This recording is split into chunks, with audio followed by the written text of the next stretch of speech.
Hello everybody, welcome to our 5-minute daily devotionals for today. This is a series of short videos sharing some thoughts on a passage mula sa ating Moravian daily text readings. And we're starting off a new book in the New Testament, the letter of Paul, the first letter of Paul sa mga mananampalataya sa Thessalonica. So 1 Thessalonians, and the passage is taken from chapter 1 verses 1 to chapter 2 verse 9. We'll just focus on chapter 1 verses 1 to 10. And just to give you a bit of a background, itong sulat nito ni Pablo sa mga mananampalataya sa Thessalonica was written as a response do sa kanyang experience dun sa pagmiministeri doon. In fact, it was Paul and Silas na nagpasimula ng gawain doon. And they were able, in a very short period of time, lead a lot of the Jews and the Greeks in that city to Christ. And they became followers of Jesus. However, dahil sa kanilang bagong pananampalataya at pagkilala kay Kristo bilang Diyos at tagapagligtas, the authorities there were worried because they were advocating that Jesus is the true King of all creation. And this posed as a threat dun sa Roman Emperor, kay Julius Caesar, sa Roman Emperor at that time. And they were thinking that this is an uprising against the Roman rule. And that led to persecution sa mga mananampalataya. Persecution meaning yung kanilang pag-practice na kanilang pagsunod kay Kristo has been questioned and they are suffering a lot because of it, because of yung paghabol sa kanilang authority.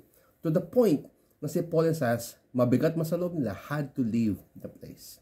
Now, this letter was written by Paul with that in mind. Having left the place, he is writing to them and encouraging them, lalo na malaman ni Pablo na nagpapatuloy yung mga mananampalataya doon sa kanilang pagsunod kay Kristo kahit umalis na sila Pablo at sila Silas. And we read that in this passage for today.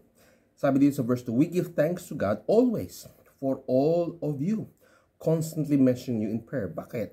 Kasi nakikita nila, based sa kwento ni Timothy sa kanila, na they continued on. Verse 4 reads, for we know, brothers, loved by God, that He has chosen you because our gospel came to you not only in word, but also in power and in the Holy Spirit with full conviction. Hindi sila naghinawa, hindi sila nagduda, hindi sila nag-alinlangan sa kanilang pagsunod. May conviction sila na kanilang pananampalataya ay tunay at nagbabago sa kanilang buhay, nagbibigay ng pagbabago sa kanilang buhay. You know what kind of men we proved to be among you for your sake. And you, ito as a commendation kay sa mga mananampalataya sa Thessalonica, you became imitators of us and of the Lord. For you received the word in much affliction with the joy of the Holy Spirit. Na kahit dumadaan sila sa pasakit, merong kagalakan na nagmumula sa banal na Espiritu. Naranasan nyo ba yun? Na para bang kahit na mahirap yung pagiging tagasunod ni Kristo para mamuhay ayon sa kalooban ng Diyos, kahit na mahirap yun, merong kagalakan pa rin sa puso mo dahil alam mo na ikaw ay gumagawa ng mga bagay na nakalulugod kay Kristo. This is what Paul is saying in his letter. He is commending them for their faithfulness. And in spite of the affliction, they continued on sa kanilang pagsunod. These are people who are faithful, full of conviction. And in fact, Paul says, you became an example to all the believers.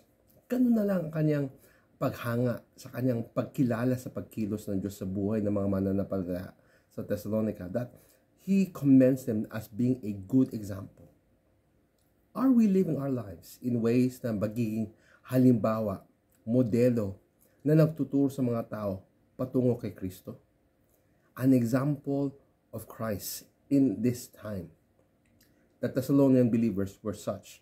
They were examples to people in Macedonia and Achaia. These are surrounding places around Thessalonica. Their faithfulness blessed the people in their city, but also the surrounding places.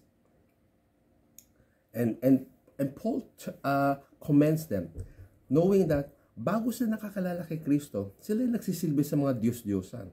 In fact, doon sa lugar na yung Thessalonica, they practice polytheism. Ibig sabihin, hindi lang isa ang Diyos na kinikilala nila.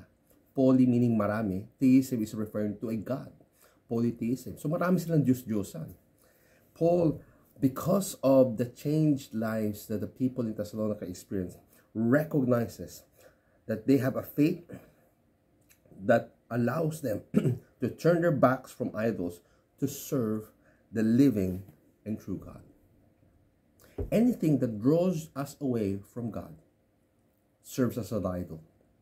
But if you have Christ in you, kung ang buhay ni Kristo ay nananahan sa puso mo, you are committed to honoring God, the God of the Bible, the one true living God. Just like the Thessalonian believers, I encourage you, turn your backs against anything that draws you away from God, that serves as if siya ang Diyos, but serve the one who is the one true and living God, the God of the Bible.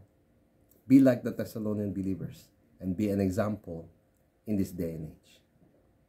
May God bless you as you live out and follow God's word.